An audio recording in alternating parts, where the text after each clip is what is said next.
Welcome back to our journey of healing and self-discovery.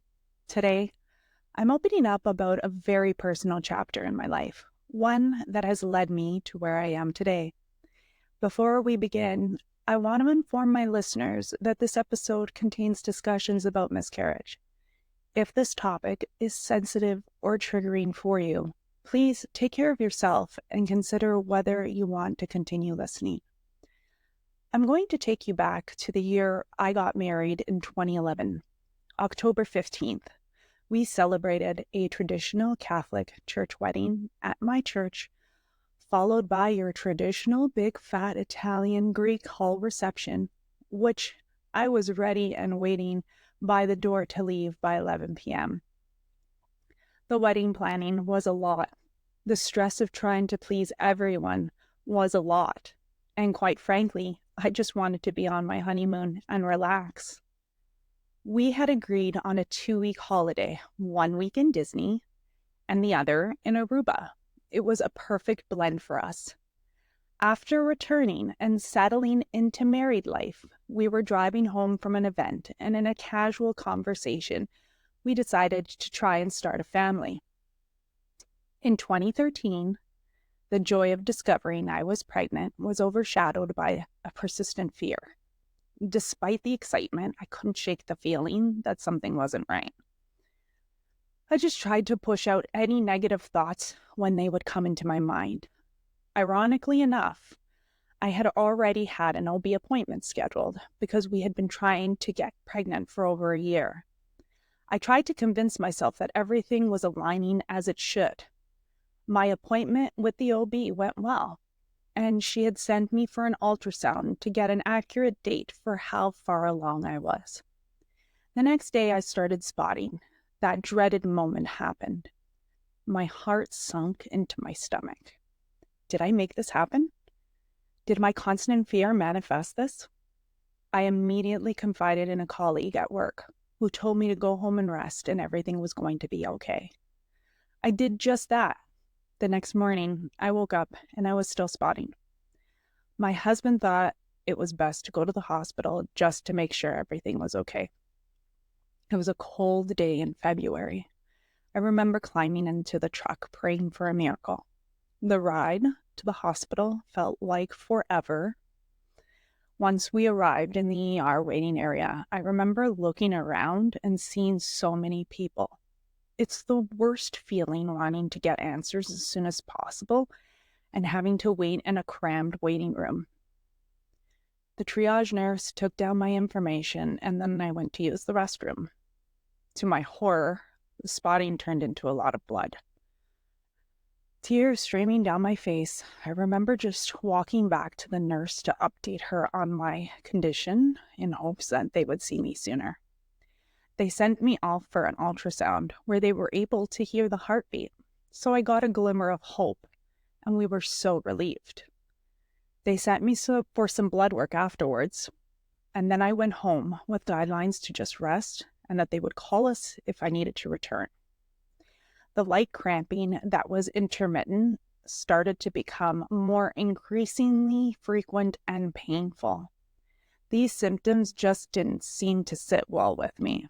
I just continued to pray, hoping that everything would turn out well. The next morning, I received a call from the hospital about my blood results and to return to the hospital. We got over there as quickly as possible. I had this horrible feeling in my stomach. We met with the doctor on call who proceeded to tell us that the HCG levels had dropped and that I was in fact experiencing a miscarriage. After that, I can't tell you what the doctor said to me. It's a blur. Just like in the movies, when your hearing becomes hollow and everything just continues on around you. That afternoon, we went home in silence and I just sobbed. The cramps progressively got worse and Tylenol wasn't helping with the pain. I laid in bed crying when the phone rang and the hospital needed me to return once again to receive some sort of shot.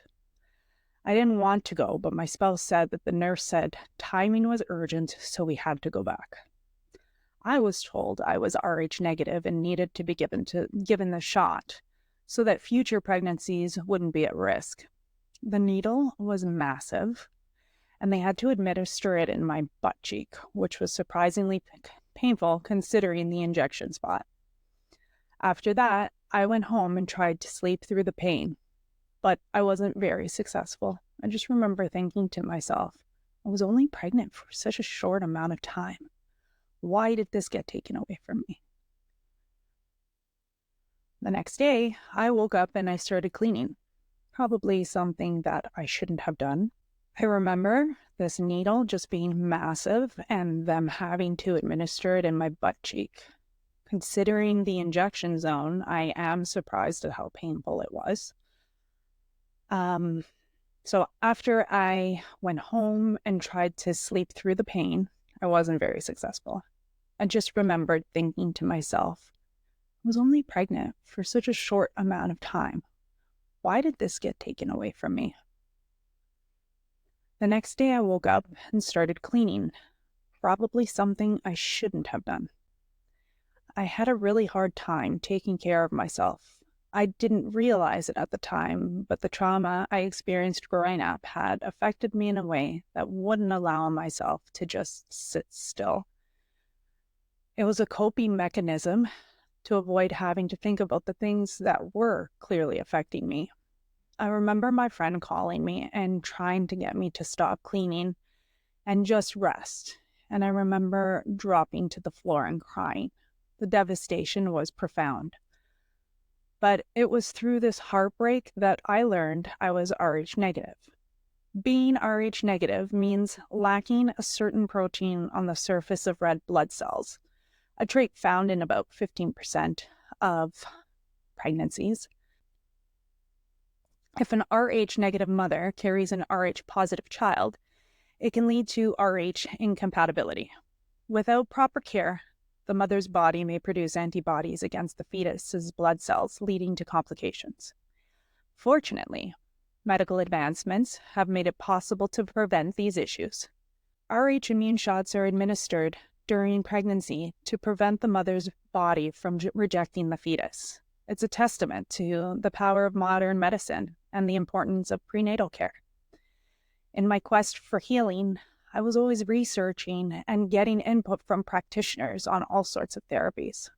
I looked into cupping therapy. During my visit, I shared with the practitioner that my husband and I were trying to conceive. She suggested this book to me that I continue to reference to this day. I was in a dark place after the miscarriage, and I was looking for a way to feel whole again. This book is one that many of you may know. You Can Heal Your Life by Louise. It was a beacon during a tumultuous time, and I wasn't alone in seeking guidance through literature. This surge reflects a collective yearning for meaning and well-being, especially in the face of life's challenges. My emotional well-being was suffering because I couldn't see the light at the end of the tunnel. By turning my focus onto positive affirmations, I was working on rewiring negative thought patterns. In doing so, I was also improving my mind-body connection because she mentions there's huge correlation between what we think and how it manifests in our bodies. She has this incredible list of emotional and mental causes of illness that you can access online. I've included it in my links in the description. Since in this episode I discussed miscarriage, here is Louise Hay's interpretation. Miscarriage, fear of the future, inappropriate timing. There was a definite fear I had from the moment that I found out I was pregnant, and I often blamed myself for thinking that I brought it on. But as many of you know, that when you're in that darkness, it's hard to see the light. By delving into this book, I was given the tools I needed to start taking responsibilities for my thoughts, actions, and beliefs in order to create the positive life I wanted to live. The key takeaway from her book was forgiveness. The inability to forgive is usually the root cause of illness.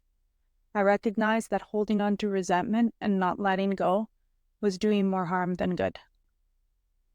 My journey through miscarriage and learning about my Rh negative blood type was crucial in forging a new path for me. It's a path that's led to growth, understanding, and a commitment to helping others navigate their own healing journey. I want to thank each and every one of you for joining me. I hope you found this session to be valuable. Please keep in mind that everyone's journey will not look the same, but I want to reinforce that wherever you are at the present time is where you're meant to be. We are all learning and growing, so let's lead with love and enjoy. Until next time.